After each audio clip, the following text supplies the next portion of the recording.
इयत्ता चौथी, विषय मराठी, धडा 15वा, आनंदाचं झाड.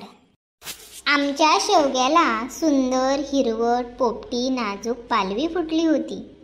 झाड जोमानं उंच उंच वाढत होतं. नाजूक पानांची हिरवी नक्षीदार जाळी पसरली होती. काही फांद्यांना मोहर फुलला होता. पांढऱ्या रंगाच्या फुलांचे घोषच्या घोष झाडांवर लोंबत होते. हिरव्यागार झाडाला पांढऱ्या शुभ्र फुलांचा फुलोरा उठून दिसत होता. आमचा शेवगा खूप छान बहरला होता.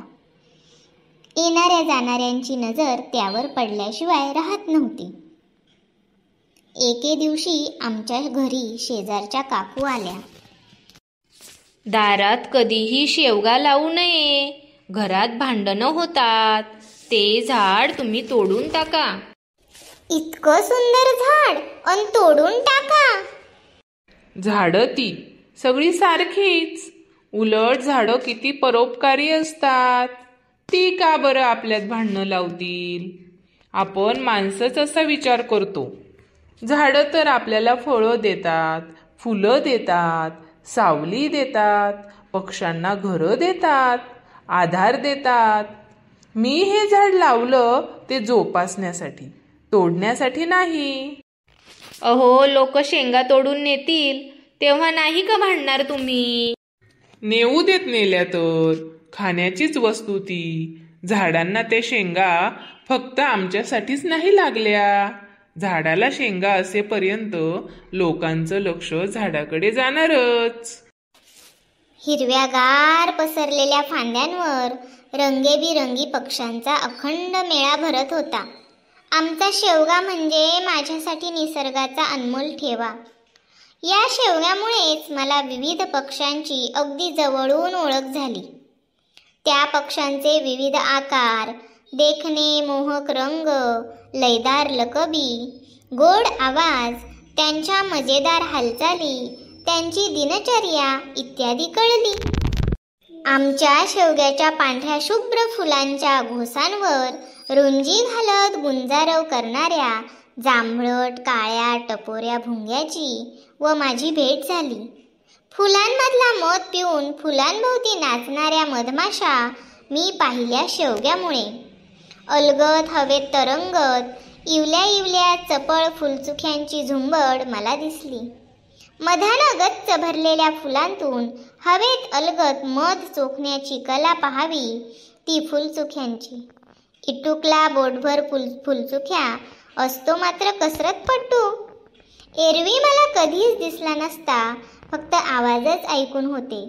तो तांबट पक्षी मनमुरादपणे मान खालीवर करत अगदी एकाग्रतेनं तुकतुक आवाजाचा चमत्कार करताना मला चक्क दिसला. भर उन्हात शेवग्याच्या उंच उंच फांदीच्या शेंड्यांवर कोकिळ पक्षीही शांतपणे झुलताना मी पाहिला.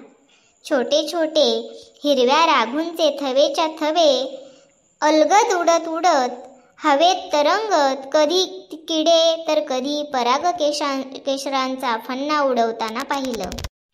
राघू हवेत तरंगत शिकार करण्यात अगदीच पटाईत.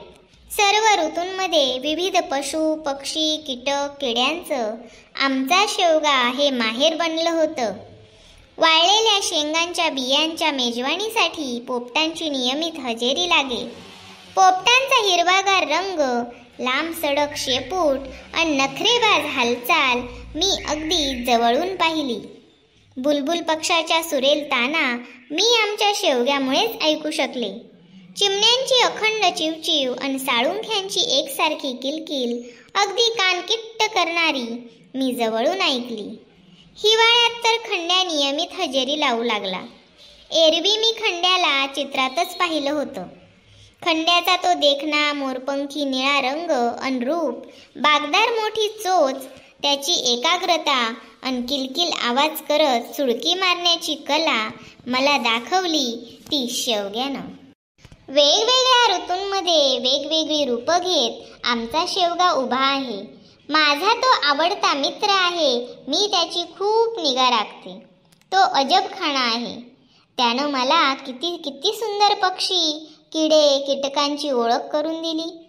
त्यानं माझं मनोरंजन तर केलंच, पण ज्ञानही दिलं, आनंदही दिला. शेवग्याची पानं मला खूप खूप आवडतात. किती सुरेख, झिरमिरी, हिरवीगार पानं. शेवग्याचा फुलोरा, पांढरा शुभ्र रंग हा पक्ष्यांप्रमाणेच माणसांचंही मन मोहित करतो. आपल्या हिरव्या रंगानं तो माझं मन प्रसन्न करतो. रोज नवीन उत्साह माझ्या मनात निर्माण करतो. त्याच्या अंगाखांद्यावर पक्ष्यांचा उत्साह बहरलेला असतो. हा पठ्ठा शेवगा आनंदानं झुलत डुलत त्यांना साथ घालत असतो आणि या आनंद उत्सवात मीही सहभागी होते आणि नाचू लागते, गाऊ लागते.